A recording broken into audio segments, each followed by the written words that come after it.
আমিষ ত্ৰিপাঠী ডাঙৰীয়াকো মঞ্চলৈ আদৰণি জনাইছোঁ। অসম সাহিত্য সভাৰ সভাপতি মাননীয় ডক্টৰ বসন্ত কুমাৰ গোস্বামী ডাঙৰীয়াক আসন গ্ৰহণ কৰিবলৈ অনুৰোধ জনাইছোঁ।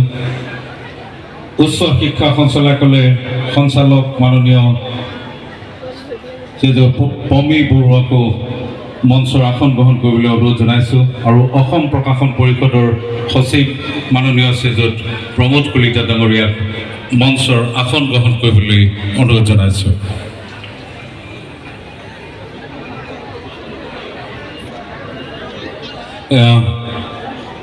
মঞ্চত উপবিষ্ট আজি অসমৰ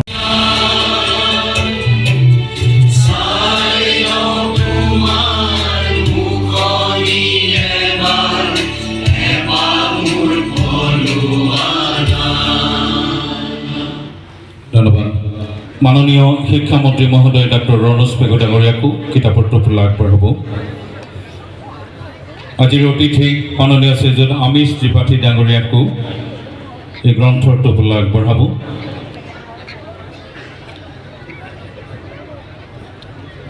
মাননীয় শ্ৰীযুতা পমী বৰুৱা বাইদেউকো কিতাপৰ টোপোলা আগবঢ়াব আৰু অসম সাহিত্য সভাৰ সভাপতি মাননীয় শ্ৰীযুত ডক্টৰ বসন্ত কুমাৰ গোস্বামী ডাঙৰীয়াকো কিতাপৰ টোপোলা আগবঢ়াব।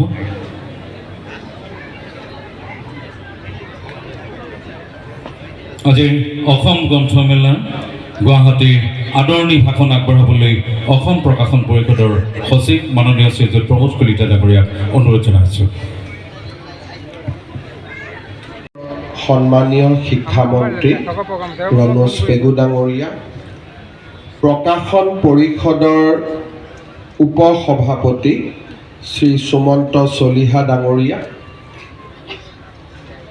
আমাৰ সকলোৰে পৰিচিত ভাৰতবৰ্ষ নহয় বিশ্বৰ ভিতৰতে জনপ্ৰিয় এগৰাকী লেখক শ্ৰী আমিষ ত্ৰিপাঠী ডাঙৰীয়া, অসম সাহিত্য সভাৰ সন্মানীয় সভাপতি ডক্টৰ বসন্ত কুমাৰ গোস্বামী ডাঙৰীয়া, director higher education Shri Pami Barua ডাঙৰীয়ানী, অসম প্ৰকাশন পৰিষদৰ সচিব শ্ৰী প্ৰমোদ কলিতা ডাঙৰীয়া, আজিৰ অনুষ্ঠানত উপস্থিত সুধীবৃন্দ, বিশেষকৈ যুৱ লেখক সন্মানেৰে সন্মানিত আমাৰ ধ্ৰুপদী ভাষাৰ মৰ্যাদা লাভ কৰাৰ লগে লগে আমাৰ ভাষাটোৱে এটা নিৰ্দিষ্ট যাত্ৰা অতিক্ৰম কৰি আজি ভাৰতৰ সেই সন্মানিত ভাষাবিলাকৰ মাজত আনুষ্ঠানিকভাৱে স্বীকৃতি পাইছে আৰু এটা পৰিব্ৰাজক হিউৱেন চাং অসমলৈ আহিছিল। সেই সময়তে তেখেতে অসমীয়া ভাষাক মধ্য ভাৰতৰ ভাষাৰ পৰা পৃথক বুলি লিখি থৈ গৈছিল। চতুৰ্থ শতিকায়নক অসমীয়ালৈ অনুবাদ কৰিছিল।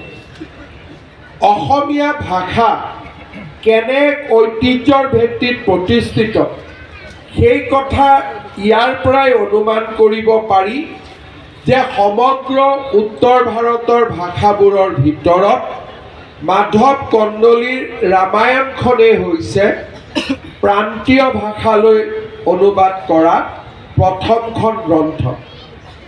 শংকৰদেৱ আৰু মাধৱদেৱে বিশাল সাহিত্যৰাজিৰে অসমৰ ধৰ্মীয় ভাষাৰ সৃষ্টিকালৰ সাহিত্যিক নহয়। ভাষাটোৱে চতুৰ্থ শতিকাৰ পৰা প্ৰবাহমান গতিৰে বৈ বৈ বৈ বৈ এটা পৰ্যায় পালে, যি পৰ্যায়ত আমাৰ পূৰ্বসূৰীসকলৰ দায়িত্ব আমাৰ ওপৰত ন্যস্ত হৈছে। অহা 50 বছৰ আমাৰ লিখা, আমি লিখা গদ্য পদ্য সাহিত্য অসমীয়া ভাষাৰ এটা গতি নিৰ্ধাৰণ কৰিম। প্ৰতিটো সময়কালে এটা যুগক প্ৰতিনিধিত্ব কৰে। আজি আমাৰ সাহিত্য দিশৰ পৰা যদি আমি চাব যাওঁ, যিফালে আমি আধুনিকতাৰ ফালে গতি কৰিছোঁ, আমাৰ শব্দ আমাৰ বাক্য আধুনিকতাত ৰূপ পাইছে, ভাষাটো মৌলিক ভাষাৰ স্বীকৃতি পাইছে। কিন্তু যোৱা দুটা তিনিটা দশকত আমি যদি উভতি চাওঁ, আমি নিজকে ৰামধেনু যুগৰ বুলিও ক'ব নোৱাৰোঁ, নিজকে বাঁহী যুগৰ বুলিও ক'ব নোৱাৰোঁ। ক'ৰবাত যেন মৌলিকতাৰ অভাৱে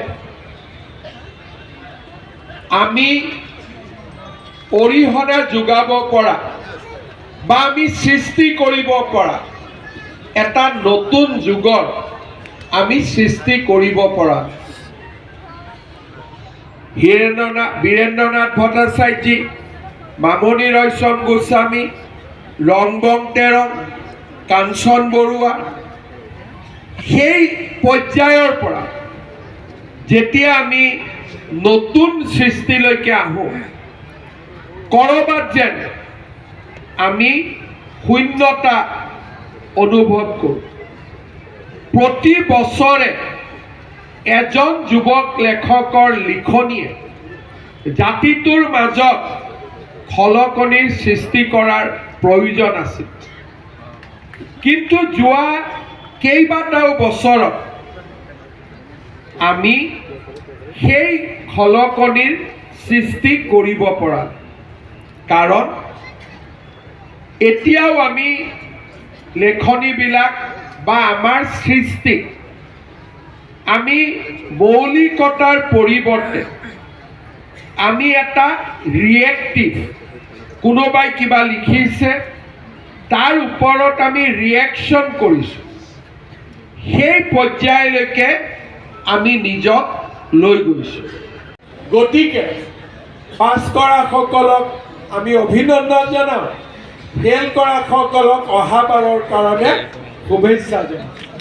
যিসকলে এই বছৰ স্বীকৃতি নাপালে মোক হোৱাটছআপো দিছে, তেওঁলোকে দুই এজনে ভাবিছে ময়ে চিলেক্ট কৰিছোঁ নেকি। মইতো আপোনালোকক আজিহে দেখিছোঁ, এনে চিনা জানা বেলেগ কথা। মোৰ কোনে পাইছে কোনে পোৱা নাই মিটিঙৰ আগলৈকে মই এবাৰো সোধাও নাই, কিয় ই মোৰ যিটো পৰিসৰত নপৰে। তথাপিতো মই আশা কৰিম অহা বাৰলৈও বা প্ৰতি বছৰে এনেকৈ আমি যুৱক লেখক লেখিকাক সন্মান জনাই যাম, আৰু নতুন নতুন চামে এনেকৈ মৌলিক সৃষ্টিৰ প্ৰতি প্ৰেৰণা পাই থাকিব। অসমীয়া সাহিত্যৰ এই ঐতিহ্য, এই ধাৰাবাহিকতা আপোনালোকে আৰু সুন্দৰকৈ বহল সমাজৰ বুকুত প্ৰতিষ্ঠা কৰিব। বহুত বহুত ধন্যবাদ। জয় হিন্দ, বন্দে মাতৰম। শ্ৰী অনিলা স্বৰ্গীয়াৰীক মঞ্চলৈ আমন্ত্ৰণ জনাইছোঁ। মৃদুল হালৈ, শ্ৰী মৃদুল হালৈ মঞ্চলৈ আমন্ত্ৰণ জনাইছোঁ।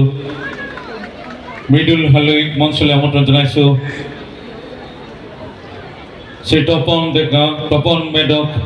মেধকক মঞ্চলৈ আমন্ত্ৰণ জনাইছোঁ।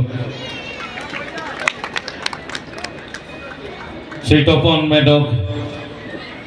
মেধকক মঞ্চলৈ আমন্ত্ৰণ জনাইছোঁ। শ্ৰী ৱেল সিং হানছে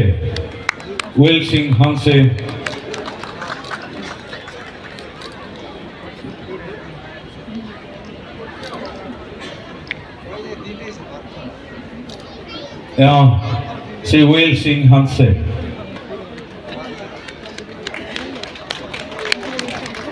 মুখ্যমন্ত্ৰী মহোদয় ধন্যবাদ জনাইছোঁ। আৰু বাকী যিসকল যুৱ লেখকৰ বাবে